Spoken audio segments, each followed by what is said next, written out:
পরিবর্তনে আমি এমন কিছু কাজ করে যাব, ইনশাআল্লাহ আমি যদি জনপ্রতিনিধি হতে পারি, আল্লাহ যদি আমাকে কবুল করে, এমন কাজ করে দিয়ে যাব, অন্তত পক্ষে আমি দুনিয়া থেকে চলে গেল আপনারা যেন বুকে হাত দিয়ে বলতে পারেন, একটা ছেলে ব্রাহ্মণ বাড়ি থেকে এসেছিল, সুন্নিয়তের পক্ষ থেকে তাকে চুনারগঞ্জ পাঠিয়েছিল, সে এমন কাজ করে গেছে, এমন উন্নয়ন করে গেছে, আমাদের স্থানীয় কোন নেতা ৫৫ বছরে এত উন্নয়ন করতে পারে নাই। যারা চেয়ারম্যান হবেন তারা কিন্তু সুন্নিয়তের ভোট লাগবে, যারা মেম্বার হবেন তারা সুন্নিয়তের ভোট লাগবে। সুতরাং নেতাগিরি সমাজে করেন না। যদি যদি আহলে সুন্নাত ওয়াল জামাতের পক্ষ থেকে যে নির্বাচনী যে জন আকাঙ্ক্ষা তৈরি হয়েছে, সেই আকাঙ্ক্ষা যদি আপনার কারণে সেই রুটম্যাপটা যদি ব্যাহত হয়, তাহলে আগামীতে আপনারও কিন্তু জবাব দিতে হবে। এই ব্যালটের মাধ্যমে কিন্তু সিদ্ধান্ত হবে। সুতরাং প্রতিহিংসা রাজনীতি বাদ দিয়ে রাজনীতিতে প্রতিযোগিতা করেন। আমন্ত্রী বাংলাদেশের সর্বোচ্চ জায়গা পর্যন্ত আমাকে অনেক সম্মান করে, অনেক ইজ্জত করে।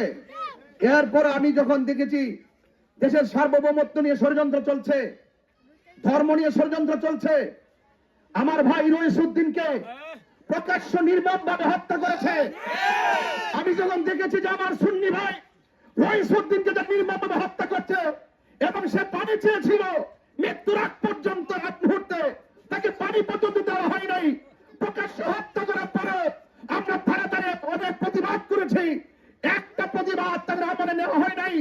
তার বিচার তারা যাকে হত্যা করেছে আসামিরা দিব্যি ঘুরে বেড়াচ্ছে, অথচ তাদের আসামিদিকে ধরা হচ্ছে না। তাই আমার রইসউদ্দিন ভাইকে যারা হত্যা করেছে, আমি মনে করেছি আল্লামা শহীদ ফারুকীকে যারা হত্যা করেছে, এই দেশের মাজার যারা ভেঙেছে, এই দেশের এক হিন্দু ভাইকে মেরে গাছের মধ্যে ঝুলিয়ে আগুন দিয়ে পুড়িয়ে দেওয়া হয়েছে, আমি মনে করেছি দেশ দেউলিয়ার পথে চলে যাচ্ছে, দেশকে বাঁচাতে হবে, দেশের মানুষকে বাঁচাতে হবে, দেশের ধর্মকে বাঁচাতে হবে, রইসউদ্দিনের বিচারকে ত্বরান্বিত করতে হবে। যারা হত্যা করেছে, মাজার ভেঙেছে, তাদেরকে শাস্তির আওতায় আনতে হবে। কথা বলেন ঠিক কিনা? আমি পরিষ্কার ভাষায় আবারও বলতে চাই, এই দেশের মানুষ শান্তি চায়। এই দেশের মানুষ কি চায়? এই দেশের মানুষ শান্তি চাই। আমি মনে করি যারা রাজনীতি করছে তারা একতরফা রাজনীতি করছে। যখন সে ক্ষমতায় আসে মনে করে আমাকে যারা ভোট দিয়ে আমাকে এমপি বানাইছে, ওরা মনে করে যারা আমাকে বানাইছে আমার দলের যারা আছে তারাই এই দেশের নাগরিক, আর বাকিগুলা সব বাদ। মামলা হামলা দিয়ে সন্তান থেকে বিচ্ছিন্ন করা, স্ত্রী থেকে স্বামীকে বিচ্ছিন্ন করা, এইভাবে মামলা হামলা দিয়ে প্রতিটা ঘর যারা বিপক্ষে আছেন তাদের ঘরটাকে অন্ধকার। কথা বলেন ঠিক না? আমি কনসেপ্ট ক্লিয়ার করে দিচ্ছি, আমার রাজনীতি দর্শন ক্লিয়ার করে দিচ্ছি। এতক্ষণ সুন্নি ভাইদেরকে নিয়ে বলছি যেন সিদ্ধান্ত ভুল না করে, এই সময় বারবার আসবে না। কথা বলেন ঠিক না বেঠিক? এক থাকবেন। ২ নম্বর হলো এই দেশে অন্য ধর্মের মানুষ বসবাস করে, করে কি করে না? তাদের নিরাপত্তার দরকার আছে না নাই? তাদের শান্তির দরকার আছে না নাই? আমি তাদের ওই সনাতন ধর্ম থেকে শুরু করে অন্য ধর্মাবলম্বী যারা মানুষ রয়েছেন তাদের শান্তির জন্য আমি কাজ করব। আর 3টা কাজকে আমি নিজের হৃদয়ে ধারণ করেছি। একটি হলো শিক্ষা, আরেকটি হলো স্বাস্থ্য চিকিৎসা, আরেকটা হলো অবকাঠামো উন্নয়ন। শিক্ষা প্রতিষ্ঠান থেকে শুরু করে স্কুল কলেজ মাদ্রাসা থেকে শুরু করে রাস্তাঘাট আজকে আমি গিয়েছি, অনেক ভিতরে গিয়েছি, বাগানের ভিতরে গিয়েছি, আমি দেখে এসেছি রাস্তার কি বেহাল দশা। ইনশাআল্লাহ যখনই কোনো এবার আপনি খেয়াল করে দেখেন, যখনই নির্বাচন আসে খুব মধুর মধুর কথা কয়, আমি এটা করব, আমি ওইটা করব। পাস করার পরে চা শ্রমিকের কেউ ছিল না, রাস্তার খবর লয় না, স্কুল কলেজের খবর লয় না। এই যে আপনার ভোটটা পুঁজি করে নিয়ে গেল আর খবর নেয় না। অনেকে বলে আমি ব্রাহ্মণবাড়িয়ার, তিনি কি পারবেন কিছু করতে? তিনি কি করবেন? তবে আমি পরিষ্কার ভাষাতে মনিয়া বলে দিয়ে যায়, আমার নিয়ত এত সহি রেখেছি, রাষ্ট্রের 1 টাকা আমার জন্য হারাম ঘোষণা করে দিয়েছি।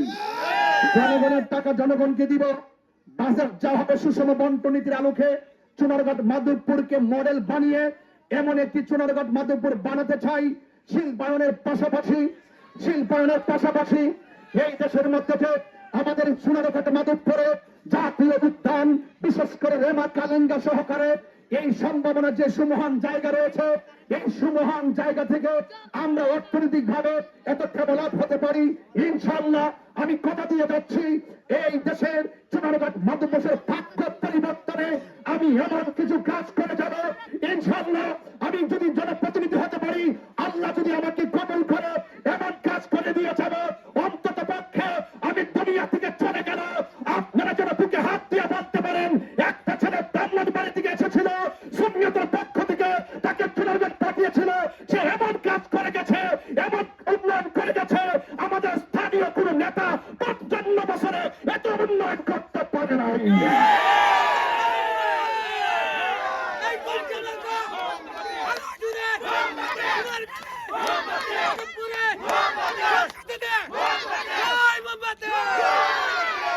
আমার আখিরি কালাম, শেষ কালাম বলছি। আমি এই যে আজকে 3 রাস্তা ভরপুর হয়ে গেছেন মানুষ, বেশি নোটিশও করি নাই, শুধু মাইকের আওয়াজে আপনারা অনেকগুলো মানুষ এসেছেন। ইনশাআল্লাহ চা শ্রমিক থেকে শুরু করে, রাস্তা থেকে শুরু করে, শিক্ষা থেকে শুরু করে সব কিছুর উন্নয়ন, প্রত্যেকটা ধর্ম বর্ণ দল মত নির্বিশেষে সকল মানুষ যেন শান্তিতে থাকতে পারে, সকল মানুষ যেন নির্বিঘ্নে যেন তারা চলাফেরা করতে পারে। ইনশাআল্লাহ সে আমি আমার দায়িত্ববোধের জায়গা থেকে চেষ্টা করব। শেষ কথা বলছি, আপনারা মনে করেন যারা পাস করবে, আল্লাহ যদি আমার বানায়, যারা আমার ভোট দেয় তারা আমার নাকি, আর যারা ভোট দিবে না তারা আরেকজনের। এইভাবে রাজনীতি চলতেছে 55 বছর, এইভাবে রাজনীতি চলতেছে 55 বছর, এটা প্রতিহিংসা রাজনীতি চলতেছে। আমি মনে করি 55 বছর আমরা প্রমাণ করছি এই দেশে একমাত্র শান্তিপ্রিয় দল সুন্নি জামাত। সুন্নিদের কাছে দেশ নিরাপদ, দেশের মানুষ নিরাপদ, খানকা নিরাপদ, মাজার নিরাপদ, ব্যবসা নিরাপদ, মন্দির নিরাপদ, খ্রিস্টান নিরাপদ, বৌদ্ধ নিরাপদ, সমস্ত মেহনতি মানুষ নিরাপদ। সুষম বন্টনীতির আলোকে চা শ্রমিকদের মুখের মধ্যে হাসি ফুটানো, এটা আমাদের নৈতিক দায়িত্বের আওতায় পড়ে। কথা বলেন ঠিক কিনা?